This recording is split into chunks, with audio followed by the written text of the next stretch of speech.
Good morning dear students. मैं हूं doctor Maya Agrawal, assistant professor SPC government college Ajmer. Today we are discuss about topic incorporation of a company means company का समामेलन या पंजीयन। जैसे कि हम सभी जानते हैं कंपनी एक आर्टिफिशियल पर्सन है और इस कारण कंपनी अपने सारे कार्य स्वयं नहीं कर सकती, तो कंपनी की ओर से कंपनी के कार्यों को कंपनी के सदस्यों द्वारा किया जाता है। तो आज हम बात कर रहे हैं कंपनी का समामेलन।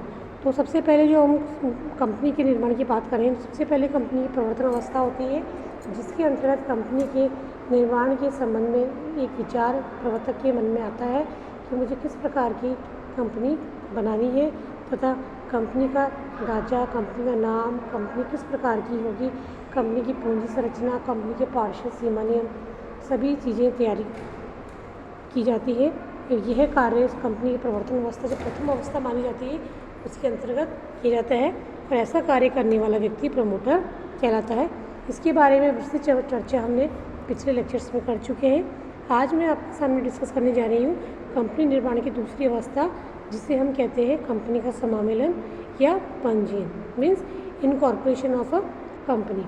कहने का आशय है किसी भी कंपनी के पंजीयन का आशय कंपनी का नाम होना या कंपनी का रजिस्ट्रेशन किया जाना। तो सबसे पहले अगर हम देखें तो कंपनी निर्माण की दूसरी अवस्था में कंपनी का समामेलन अथवा पंजीयन करवाने की अवस्था आती है। तो कंपनी की निर्माण की दूसरी अवस्था में कंपनी का समामेलन करवाने के लिए कार्यवाही की जाती है और किसी भी कंपनी का समामेलन करवाने के पश्चात ही कोई कंपनी अस्तित्व में आ पाती है और एक कंपनी को अपने समामेलन के लिए अनेक कार्य करने पड़ते हैं और इन समस्त कार्यों को करने के बाद ही अगर हम कहें तो ये कंपनी का रजिस्ट्रेशन हुआ माना जाता है। मुख्य रूप से बच्चों अगर हम देखें तो किसी भी सार्वजनिक या निजी कंपनी में बात करें तो उसे अपने समामेलन करवाने के लिए अनेक कार्य करने होते हैं। इन कार्यों को अगर हम मुख्य रूप से देखें तो 4 भागों में बांटकर हम इसका अध्ययन कर सकते हैं।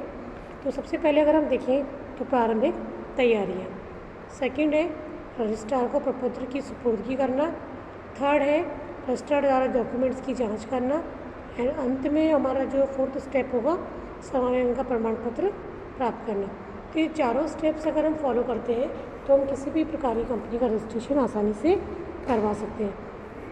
तो सबसे पहले बच्चों हम बात करेंगे जो प्रथम स्टेप है हमारा, फर्स्ट जो स्टेप है प्रारंभिक तैयारियाँ करना। इसमें अगर हम देखें तो प्रीलिमिनरी स्टेप में ये आएगा बच्चों कि किसी भी कंपनी के समावेलन से पूर्व हमें कुछ तैयारियाँ करनी होती है। यानी जिस तरह से हम जब भी कोई कार्य शुरू करते हैं तो उस कार्य को करने से पहले हमें कुछ प्रिपरेशंस करनी होती है। उसी तरह कंपनी का रजिस्ट्रेशन जब आप कराने जा रहे हो तो उसके लिए भी कुछ आपको तैयारियाँ करनी होंगी। उसके लिए हम जो तैयारी करते हैं उनमें हम देखेंगे कि कंपनी का प्रकार निर्धारित करेंगे। सबसे पहले हमें देखना होगा कि जो कंपनी का हम निर्माण कर रहे हैं, जो रजिस्ट्रेशन करवाने जा रहे हैं, उसका रजिस्ट्रेशन है ये निजी कंपनी के रूप में करवाना है या सार्वजनिक कंपनी के रूप में करवाना है। क्योंकि निजी कंपनी के रूप में अगर आप समामेलन करवाते हो तो निजी कंपनी के लिए प्राइवेट शब्द का उपयोग होगा और निजी कंपनी के अनुसार ही आपको पूंजी संरचना, सदस्य संख्या, अंशदान संख्या सभी चीज़ों को निर्धारण करना होगा। तो सबसे पहले हमें देखना होगा प्रारंभिक तैयारियों में कि हमारा जो स्वरूप किस प्रकार का है कंपनी का, वह निजी कंपनी बनने जा रही है या सार्वजनिक कंपनी बनने जा रही है। दूसरी बात हमें ध्यान रखनी है कि जब कंपनी का निर्माण के लिए प्रवर्तकों ने जो कंपनी का नाम तय किया था उसके लिए कंपनी का रजिस्टर कार्यालय भी होना चाहिए कि कंपनी का रजिस्टर कार्यालय कहाँ होगा, तो इसकी तैयारी भी आपको पूर्व में ही कर लेनी चाहिए। इसी तरह से कंपनी का नाम और कंपनी के पार्षद सीमा नियम और अंतर नियम संबंधी जो चीज़ें हैं वो भी प्रारंभिक तैयारियों में शामिल मानी जाएगी। इसी प्रकार जैसे कि हम सभी जानते हैं कंपनी एक आर्टिफिशियल पर्सन है। कंपनी अपनी ओर से कोई कार्य स्वयं नहीं कर सकती, बल्कि कंपनी के कार्य को रिप्रेजेंट करने के लिए कंपनी की सार मुद्रा जिसे हम सील कहते हैं उसका प्रयोग किया जाता है। वो कंपनी की सील लगाकर ही कंपनी अपने द्वारा किए गए कार्यों को वेरीफाई प्रमाणित करती है। तो उसकी तैयारी भी कंपनी के सीमा नियम, अंतर नियम और का प्रकाशन करवाना तथा कंपनी की सील बनवाना, ये सभी कार्य जो अगर हम देखें तो प्रारंभिक तैयारियों में शामिल होते हैं। तो कहने का आशय है जब कोई कंपनी अपनी जो कंपनी का समामेलन करवाना चाहती है उन्हें प्रारंभिक तैयारियों को पहले पूर्व में देखना होता है। इसी तरह से अगर हम देखें तो न्यूनतम पूंजी अभिधान की जो व्यवस्था है, यानी कोई भी कंपनी जब होती है न्यूनतम पूंजी अभिधान की व्यवस्था के बिना अपनी व्यवसाय प्रारंभ अपनी कंपनी का समामेलन नहीं करवा सकती है। तो ऐसी स्थिति में निजी कंपनी या सार्वजनिक कंपनी को देखना है कि जो न्यूनतम पूंजी विधानी व्यवस्था की जो कार्यवाही वो पूरी हो जानी आपकी चाहिए। इसके अभाव में आप कंपनी का समावेलन नहीं करवा पाएंगे। सेकंड अगर हम देखें तो ये तो थी हमारी प्रारंभिक तैयारियों की बात बच्चों। ये आप उसको इसी तरह समझिए जिस तरह से हम कोई भी नया जब कार्य शुरू करते हैं सबसे पहले हमें उसकी प्रिपरेशन करनी होती है कि हम कोई कार्य क्यों कर रहे हैं, कैसे करने हैं, हमें क्या कार्य करना है, उसकी पूर्व रूपरेखा बना लेना है, कि स्ट्रक्चर फ्रेमवर्क बना लेना ही प्रारंभिक तैयारियों में की श्रेणी में आता है। सेकंड स्टेप पर अगर हम देखेंगे तो वह रजिस्ट्रार को प्रपत्र की सपुर्दगी करना, यानी आप जब रजिस्ट्रेशन के लिए कंपनी के समावेलन के लिए आवेदन जब करते हैं तो आपको एक प्रपत्र भरना होता है और प्रपत्र के साथ आपको जो भी दस्तावेज लगाने होते हैं तो सबकी जानकारी है जो है आपको जो कंपनी रजिस्ट्रार को देनी होती है। इसी के साथ कंपनी के जो पार्षद सीमा नियम और अंतर नियम जो होते हैं वह भी कंपनी के प्रवर्तन अवस्था के अंदर तैयार कर लिए जाते हैं। तो सेकंड स्टेप में हम क्या करेंगे, कंपनी के पार्षद सीमा नियम और कंपनी के अंतर नियम जिसके अनुसार जो कंपनी कार्य करने जा रही है या करने वाली है उनकी 3 कॉपी हमको रजिस्ट्रार के पास जमा करवानी है और इनके ऊपर एक प्रॉपर स्टैम्प जो तय है सरकार की ओर से वो प्रॉपर स्टैम्प भी लगे होने चाहिए। उसके बाद ही ये कंपनी अपने व्यवसाय के समावेलन का सही स्तर से अपना कार्य कर पाएगी। इसी के साथ अगर हम देखें तो एक कंपनी जब अपने व्यवसाय के प्रमाण पत्र के लिए की सपुर्दगी करती है तो उसे उस समय ये भी देखना है कि कंपनी के पंजीकृत कार्यालय की सूचना भी उसमें देनी होती है कि कंपनी का रजिस्टर्ड कार्यालय कहाँ पर है। इसी के साथ पार्षद सीमा नियम अंतर नियम के बारे में जानकारी स्पष्ट करनी होती है तथा कंपनी के संबंध में कंपनी के नाम की उपलब्धता तथा कंपनी का जो शुल्क तय है वह शुल्क भी उस रजिस्ट्रार के को प्रपत्र के साथ जमा करवाना होता है।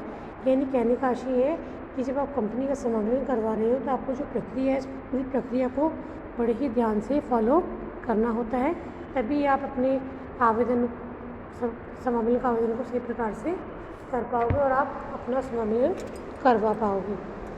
अगला बिंदु है बच्चों हमारा रजिस्ट्रार को प्रपत्र सुपुर्दगी करने के बाद रजिस्ट्रार द्वारा सभी डॉक्यूमेंट्स की जांच करना। यानी अब जब थर्ड स्टेप हम देखेंगे जब आपने रजिस्ट्रार को के पास फॉर्म भर के जमा करा दिया है और सारे प्रपत्र पार्षद सीमा नियम अंतर नियम रजिस्ट्रार कार्यालय की जानकारी और जो भी जानकारी कंपनी के समावेलन के लिए आपसे मांगी गई है वो आपने अगर डॉक्यूमेंट्स सभी जमा करा दिए तो कंपनी रजिस्ट्रार उन सब प्रपत्रों की जांच करेगा कि वास्तव में जो आपने प्रपत्र लगाए हैं किस हद तक सही है, क्या सभी वास्तविक है, क्या जो प्रमाण पत्र जो सूचनाएं आपसे मांगी गई थी वे क्या आपने सभी सूचनाएं सही तरीके से उसमें लगा दी है। और सभी डॉक्यूमेंट्स को जांच करने के बाद संतोषजनक होने पर संतोष होने के पश्चात ही वही निर्णय करेगा कि कंपनी का समावेलन किया जाना चाहिए या नहीं किया जाना चाहिए, क्योंकि कंपनी के समावेलन का अंतिम निर्णय रजिस्ट्रार के ऊपर निर्भर करता है। क्योंकि जब तक वे कंपनी के द्वारा जो डॉक्यूमेंट्स लगाए गए हैं, जो जानकारी उपलब्ध करवाई गई है उनसे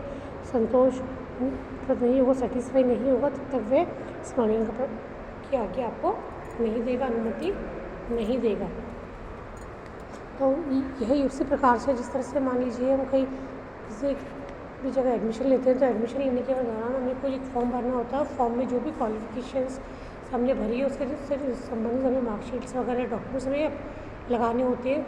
और जब हम डॉक्यूमेंट्स लगाने के बाद जब वेरीफाई हो जाता है हमारा सारा डॉक्यूमेंटेशन, उसके बाद ही हमें एडमिशन मिलता है। ठीक है, उसी तरह से रजिस्ट्रार भी कंपनी के सभी डॉक्यूमेंट्स की जांच करेगा और उसके पश्चात ही वह निश्चित होने के बाद आगे की कार्रवाई करेगा। तो इसी के बाद हमारा अगला बिंदु है समावेलन का प्रमाण पत्र प्राप्त करना। तो देखिए बच्चों थर्ड स्टेप में जब रजिस्ट्रार द्वारा डॉक्यूमेंट्स की जांच कर ली जाएगी और सभी तरह से जो रजिस्ट्रार संतुष्ट हो जाएगा कि हमारे द्वारा लगाए गए सभी प्रपत्र सही हैं, प्रपत्रों की जाँच के पश्चात यदि हमारा जो रजिस्ट्रार संतुष्ट होने के पश्चात ही वह समावेलन का प्रमाण पत्र हमें जारी करेगा और फिर हम समावेलन प्रमाण पत्र वहाँ से रजिस्ट्रार से प्राप्त कर लेंगे। तो इस तरह से बच्चों अगर हम देखें तो किसी भी कंपनी का समावेलन होने के पश्चात ही एक कंपनी अस्तित्व में आती है और कंपनी अपने नाम का उपयोग कर सकती है। क्योंकि जब तक आपने कंपनी का समावेलन नहीं करवाया या पंजीयन नहीं करवाओगे आप कंपनी अस्तित्व में नहीं आएगी। और कंपनी का जो समावेलन होने के पश्चात कंपनी का नाम कंपनी के पार्षद सीमा नियम और अंतर नियम भी दिया होता है और इसी के साथ ही कंपनी सदस्य तथा कंपनी के बीच एक अनुबंध का निर्माण हो जाता है। और इस प्रकार अगर हम देखें तो रजिस्ट्रार के पास पंजीकृत सीमा नियम अंतर नियमों के आधार पर एक कंपनी अस्तित्व में आती है। और कोई भी कंपनी हो, चाहे निजी कंपनी हो या सार्वजनिक कंपनी, ये दोनों ही कंपनी अपने पार्षद सीमा नियम और अंतर नियमों को ध्यान में रखकर ही कार्य करेगी। यदि ये कंपनियां इन नियमों का उल्लंघन करती है तो इन्होंने अधिकार के बाहर किए गए कार्य में शुरू में रखा जाएगा।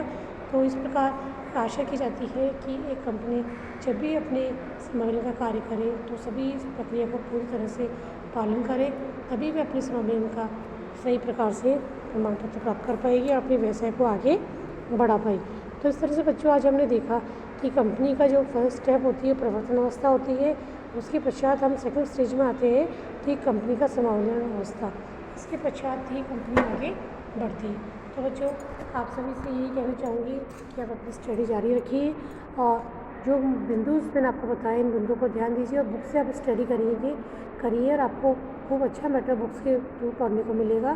तो आप सभी से यही कहना चाहूँगी आप निरंतर अपने प्रयास में लगे रहिए और आगे की ओर बढ़ते रहिए। थैंक यू बच्चों।